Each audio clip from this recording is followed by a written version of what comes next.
All right, welcome to Alabama Gristmill. Good to have you back listening, and we got some stories to tell you today. And first, I want to welcome my co-host. Hello, I'm glad to be here again Donna today. Causey. You didn't introduce me yet. I spoke up. Yeah, I'm glad you did. Sometimes I get going with the introduction, and it gets kind of crazy. But we've got a good story here today. This is ties in with an event coming up with the Alabama Women's Hall of Fame. There's going to be 2 women that are going to be inducted into the Hall of Fame. And those women are? Harper Lee, which everybody knows. Nell Harper Lee is our famous, very famous author that wrote To Kill a Mockingbird. And she's known all over the world. And she's being inducted into the Hall of Fame. The Hall of Fame requires that inductees have to be deceased for 2 years. And sadly, we lost Harper Lee in 2016, but now it's time to put it.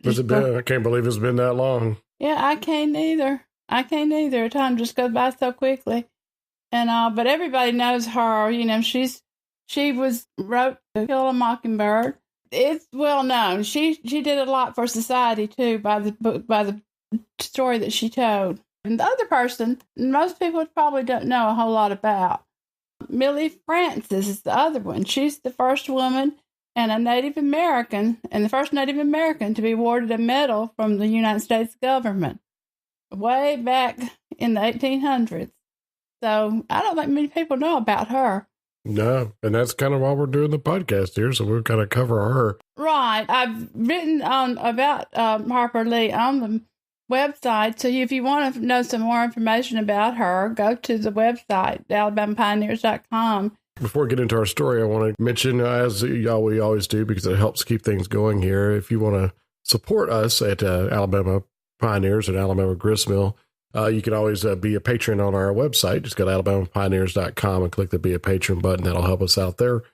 And it also gives you a lot of access to stories and immediate access to stories and different media, such as the podcast, things like that. So we really do appreciate all the patrons we have out there. And we do have a goal coming up. 350. We're getting close. I wanted to mention, too, that we really just kind of put the genealogy. If you're interested in genealogy, things like biographies or little personal notes from older newspapers and all, we put that only on Patron. I don't include that necessarily on the website because, some people like it, some people don't. The only ones who can get that information is the patrons. Well, with that out of the way, I guess that's our sponsorship as ourselves. With that out of the way, we'll go ahead and get into the story about this Millie Francis, who will be inducted into the Women's Hall of Fame on March 7th this year. That's right. I'll let you go ahead and tell us a little bit about that. Okay. Well, I'll tell you about Millie Francis first, and then we'll kind of end with the Hall of Fame information so you can have it be fresher. Millie Francis was the first woman, like I said, a Native American who was awarded a medal from the United States government. She was the daughter of Creek leader Josiah Francis. And some people remember him being called Francis the Prophet in history books. He was born in Montgomery, Alabama, about 1803. He went along with Tecumseh and ignited a religious movement among the Creeks that started the Creek War of 1813 and 1814. He was supposed to have performed miracles and things like that. And so that's why I called him the Prophet Francis. The Creek Indians in the War of 1812, which were militant, were called Red Sticks, and they were called that because of the red war clubs that they carried in battle. The Red Sticks were defeated at the Battle of Horseshoe Bend, so Francis fled with his family and many Creeks to what was then Spanish Florida, and to continue the war with Chief Osceola, who was chief of the Seminoles, and he resided in Florida. One evening, a scouting party returned with a young captured white prisoner named Duncan Mccrimmon. And this is where Millie comes in. It is often stated that Mccrimmon was out fishing and he got lost in the forest. He was very young, and didn't know his way around, and he got captured by the Creek Indians. The prisoner was, as was the custom, quickly stripped of all his clothes and tied to a stake where he was going to be executed while the whole camp, the Native American camp, watched. That was just their practice at that time. Young Mccrimmon looked around anxiously as if trying to see if there was anybody that would just catch his eye, maybe have some pity on him. And and save his life because he knew what was in store for him. He somehow caught the eye of 15-year-old Millie, and she stepped forward and looked at him and stared at him, and she started pleading with her father to spare his life, saying it'd be a pity to put a young man like him to death.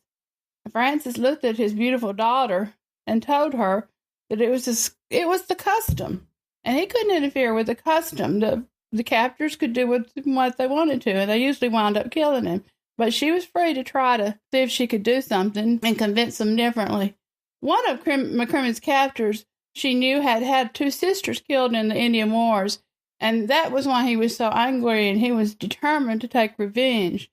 But she stood firm, and she argued that his death would not bring his sisters back, and it would just be sad that so young a person who really just was not really all involved in killing the Creeks, she wanted him saved. Finally, after a few minutes, she somehow convinced the captors to spare his life if he would agree to have his head shaved and assume their dress. Well, he quickly agreed, because that was going to save his life.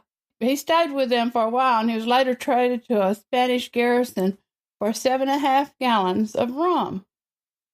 Then, luckily, General Andrew Jackson happened to be coming along about that time, and he seized the garrison where he had been sold, and McCrimmon was freed. And he was very thankful for Millie stepping up for him that day. But Francis the Prophet was not so lucky. When he was captured the following spring, he was executed on Jackson's orders right in front of his daughter Millie's eyes. Since he had been a leader in the Creek War, they immediately executed him. After her father's death, she was left alone. She married, and during the removal of the Native Americans from Alabama, she was forced to walk to Fort Gadsden, and from there back to the Creek Nation in Alabama from Florida. Her husband lost his life on that trail, and as they were heading on their way to the Indian Territory, somewhere either in that trip from Florida or in the trail to Oklahoma in the Indian Territory there, he died from disease. News traveled about the incident, and it became an example of how the Native Americans were not really all savages. She stood up for McCrimmon, and they spared his life. The story got into the newspaper, and McCrimmon, remembering the situation, tracked her down, and he brought her some money from the citizens of Milledgeville, Georgia, where he was at the time, and he offered to marry her and bring her back to Georgia so she wouldn't have to go to the Indian Territory, because she was a widow at that point. But she said, no, that's not why she did it. She just did it because she felt it was the right thing to do for another human. On December the 1st, Colonel Matthew Arbuckle, the commander of Fort Gadsden, wrote a disappointing conclusion to the Milledgeville Journal, because the people were really in the town were kind of involved in helping out this young widow. The article said, quote, Duncan Mccrimmon is here. Millie, the prophet Francis' daughter, says she saved his life or used such influence as she possessed to that effect from feelings of humanity alone, and that she would have rendered the same service to any other white man similarly circumstanced. Her fame faded as she moved further west, and time went by.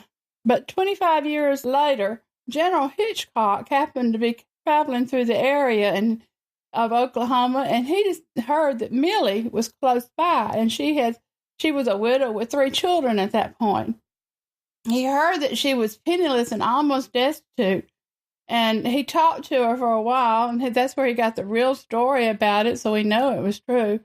And Hitchcock resolved to petition Congress for a pension for her. His petition was successful, and Congress gave her the Medal of Honor and an annual pension of $96, but it took 6 years to be granted. Back then, it took a while to get anything done because they didn't have mail and telegraph and computers like we do today. And Millie contracted tuberculosis while she was waiting on her annual pension, and she became gravely ill. When her pension finally arrived, the Creek Indian agent, James Logan, immediately went to her residence and found her in what he called a wretched condition. And he sent for medical aid and read her letter from Congress. And she smiled and was real happy to receive the letter. And he thought that maybe she was going to get better because her spirits kind of picked up. But sadly, just a few days later, she died on May 19th, 1848. But she's not been entirely forgotten. There's some plaques honoring her, and now she's going to be inducted into the Hall of Fame. The Creek tribe often refers to her as the Creek Pochahontas, because she was like Pocahontas in the New England area. There are some plaques honoring her at Fort Gadsden and at San Marcos de Apache Historic State Park, and maybe there's some others. I don't know about them, but that's the story of Millie Francis that most people don't even know about. Yeah, I hadn't heard of her, and I didn't know about it. Pretty amazing woman, and did some pretty amazing things. With everything that she had been through with the Creek Indian Wars, they were very brutal.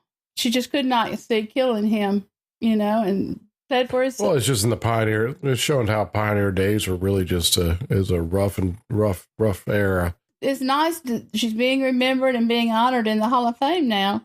The induction ceremony is going to take place at 10:30 a.m. in the Alumni Auditorium on the Judson College campus in Marion, and it will be open to the public at no charge.